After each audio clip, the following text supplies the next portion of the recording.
Hey everybody, I'm here with Dave and Bob from the Rays.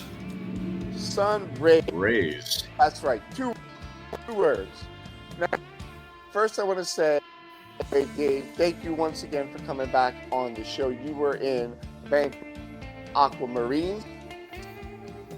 What a in the Bay Area? Yes, I was. I played in the Aquamarines 2005 to 2010 or 11 or so.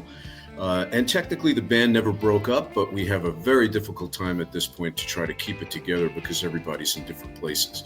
So I retired from the Bay Area and moved to Reno, Nevada, which is where the Sun Rays are located. And I became a fan of the Sun Rays when I got here, and then, the opportunity to join the Sun Rays came along. And Mr. Bob French will tell you all about the band and its history. Take it away, Bob. Well, the Sun Rays was, I grew up in Southern California, Ventura County. So surf music, the music of Dick Dale and the Bel Airs and all of that is kind of in my blood, but I've never played surf music before. And I went to, a buddy of mine urged me to attend a surf camp. If you know Paul Beatty from the Pyronauts. And, the Starhoppers. And he and Dusty Watson put on a surf guitar camp. And I went two consecutive summers, had a great time, made some great friendships there. And I had been a fan of Instro rock, in particular Los Straitjackets and the Shadows and Ventures. I grew up, hearing the music of the Ventures as a kid. So it was kind of my idea coming out of that whole camp experience that I wanted to be in a band that played Instro rock and surf guitar music. So I put an ad on Craigslist, and just to see who else might be out there that had an interest in this music. And I got a response from a friend of mine who I'd been in a band with for probably 15, 20 years. Unbeknownst to me, he was looking to get into it. And then we added Tom Gardner, our guitar player, and a drummer that has long since left. I don't even remember his last name, but I do have a funny story about him. His name was Rudy, but he told us, if we play anywhere, you have to introduce me as Randy. And we thought, what is going on with this? This guy's leading some kind of a double life. Turns out he was actually just a member of the musicians union, and they would bust him if he was playing with our band. In any event, that was about 2016 or so, I think, 2017. So we've been together for coming up on 10 years here pretty soon. And so that's the history of the band. That's pretty awesome. So now, and not surf related, but home of the 7 Seconds, one of my favorite bands. Dave, tell me about what attracted you to join the Sun Rays. Well, my surf music pedigree as a bass player goes back to 1995, and I formed the Tube Sharks in San Jose, which was also a Santa Cruz band at the time. And I've been in several different surf bands in the Bay Area through all those years. And that includes the Aquamarines. I played with Dotty in the 2010s. And finally, like I was mentioning, 17, my wife and I retired from the Bay Area in the tech industry and moved up to Reno, Nevada. And, my pedigree is surf bass. And so I would say this. I started to look around for surf bands just to become fans of them first and see if there's a scene going on in Reno. And, it's a modest scene. If you're familiar with the history of surf, the Mighty Surf Lords are probably the most renowned band in the surf genre from Reno. They're no longer active, But the Sunrays were active when I got here, and I started following them. And they play traditional surf, all music I'm very familiar with. It was easy to come up and start with them when the opportunity arose. And that's why and where and how, that all came to be. So it's a long history for me, and I'm just fortunate enough to be able to play the music I love with these boys. And we're having a great time up here, and we're trying to build and foster the scene up here in Reno. All right. First of all, that's an awesome thing to know that is being seen. On a side note, how can I help you facilitate bands connecting to Reno that may be playing in closer areas? Dave? I'm going to, Bob, you can go after this one. I think Pele Utu is the cornerstone of our local scene, and Bob can talk about it a little. We haven't really had much of a surf scene in Reno. Like Dave mentioned, the Mighty Surf Lords, they've not been active for some years now. And so when we came up, it was really like trying to create an opening, because there's a lot of country bands, a lot of blues bands in Reno, classic rock bands. So as I tell people, in Reno, surf guitar is a very small niche. Fortunately, we pretty much own that niche. There's not too many other bands out there doing it. So, I think Dave's right. If people want to connect with the surf scene in Reno, I think Pele Utu is a good place to start. Dr. Shocker, who owns and operates Pele Utu, has a rich history of being involved in the surf music community. In fact, I was surprised to learn he was from the town right next to me where I grew up in Ventura County. So he and I share a little bit of connection there. Awesome. Now, what type of bands are you playing with now? So you're saying you own the scene, but that kind of crossover rockabilly-ish, rock, garage, blues, and then maybe a few intro bands in that scene? I would say that most of the gigs that we play are in venues where we don't share the bill. We'd be happy to share the bill with other bands, but we pretty much are the only act on the bill for the night or the afternoon. And you're playing like 3 hours, right? Typically, we'll play anywhere from 2 to 3 hours, but we play casino gigs. That's a 4-hour gig, which is pretty brutal. Nice. Yeah. We had a job offered to us at a car show deep into Nevada as you go east. They wanted us to play for 8 hours. We said, no way. Nobody plays for 8 hours. You don't have that much money. Damn.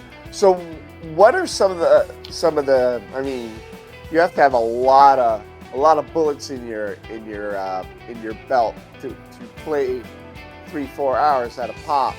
What are some of the gems you guys would say that are the most fun to play, and also the ones that you're able to be more creative with when you make them your own? Well, I would say that the Sunrays, we tend to be a pretty traditional surf band, but on the instro side, we have picked up some songs that are fun to do. We've worked in some of our originals as well. And I'd say that some of the instro songs that we enjoy doing are Aha's Take On Me. We found a guy, and I think he's in France, if I recall correctly, who had put together an arrangement for it. And I reached out to him and said, hey, would you mind if we covered this song? And he said, I'd love it. So we play that song. I particularly am fond of Low Straitjackets, Friday on My Mind. We play that one, and that one's a fun song to do. But Dave, why don't you speak to some of the more traditional surf songs that we play?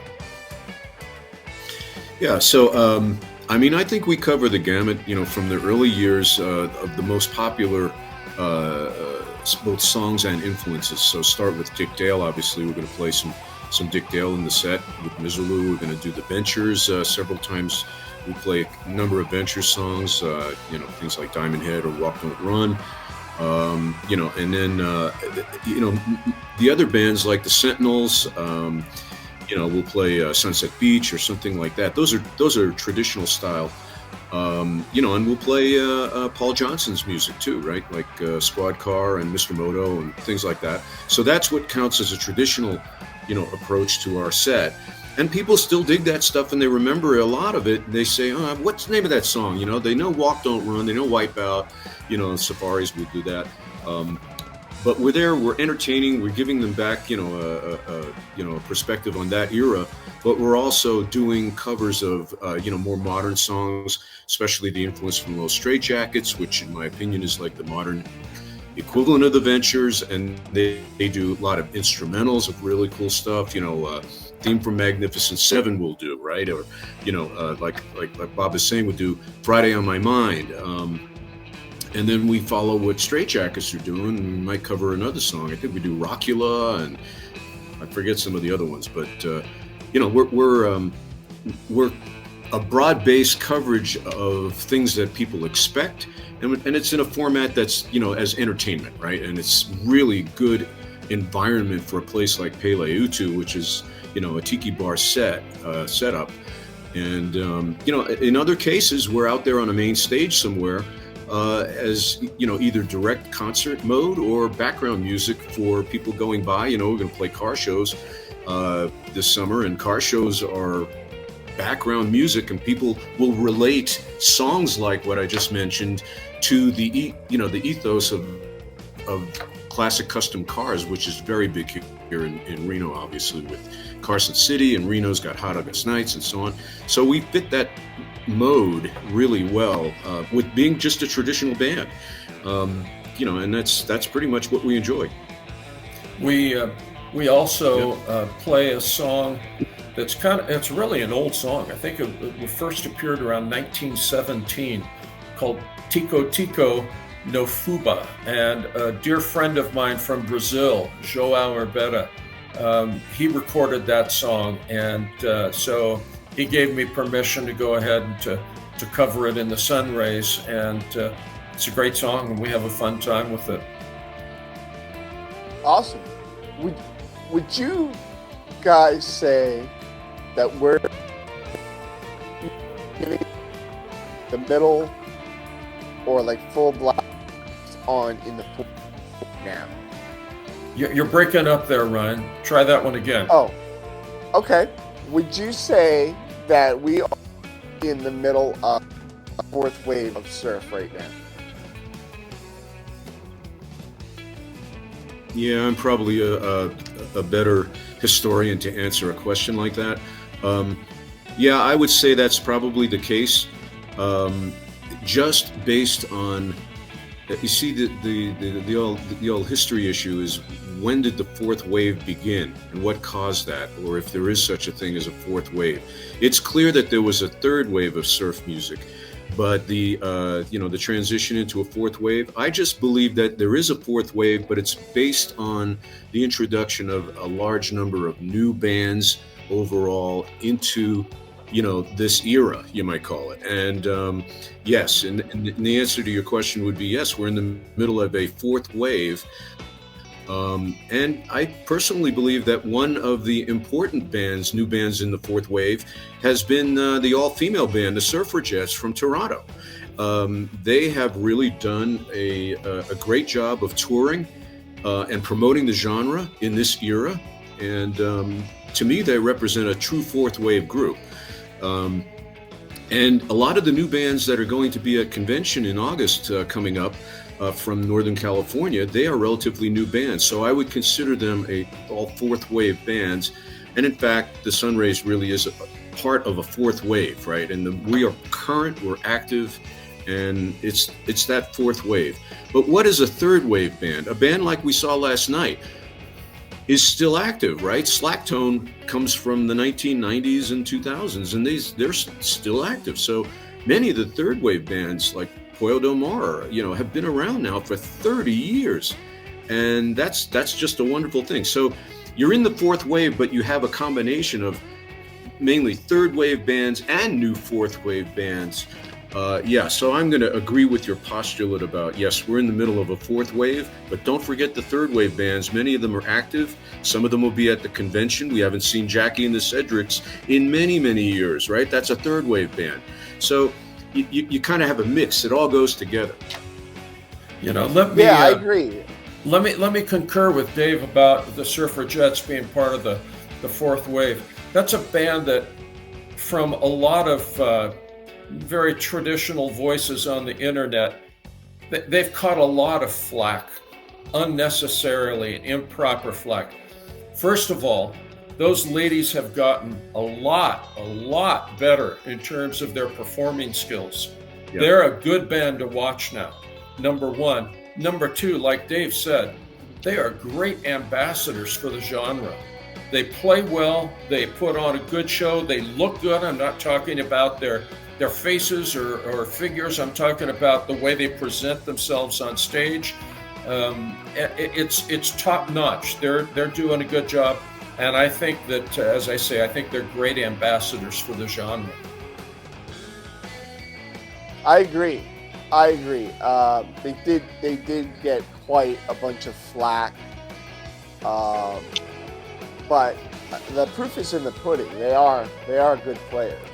They draw people wherever they go. They draw people. That's the proof of the pudding right there. Yeah.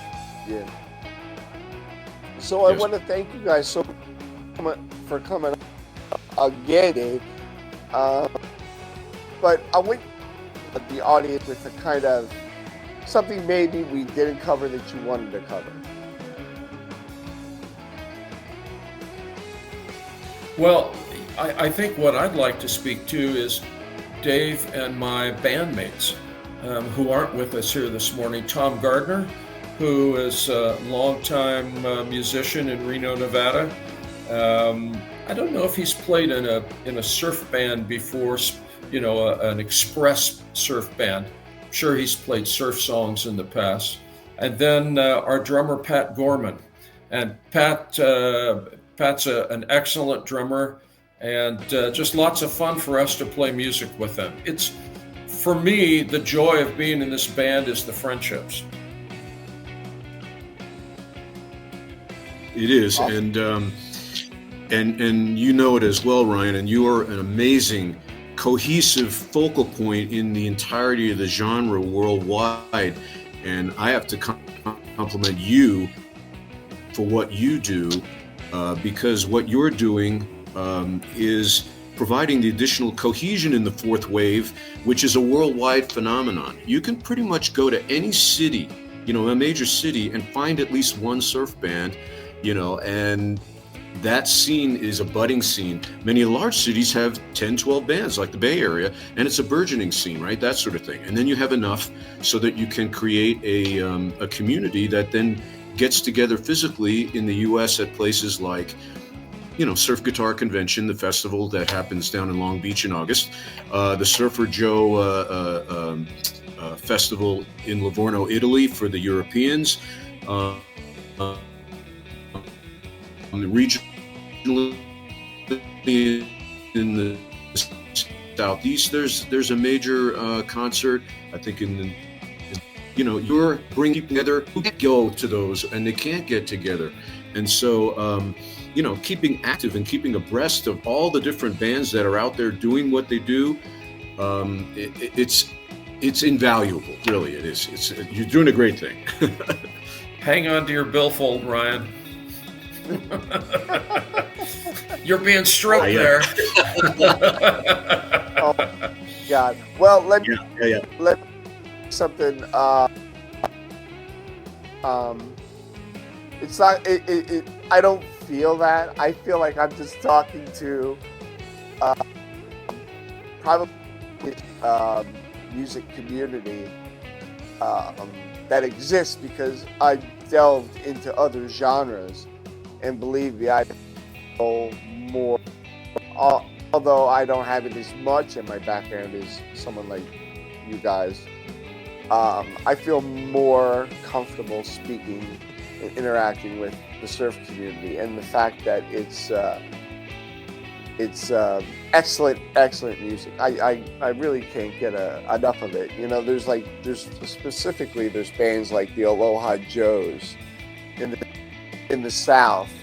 They're just kind people overall, and it doesn't feel like I just want to do the thing.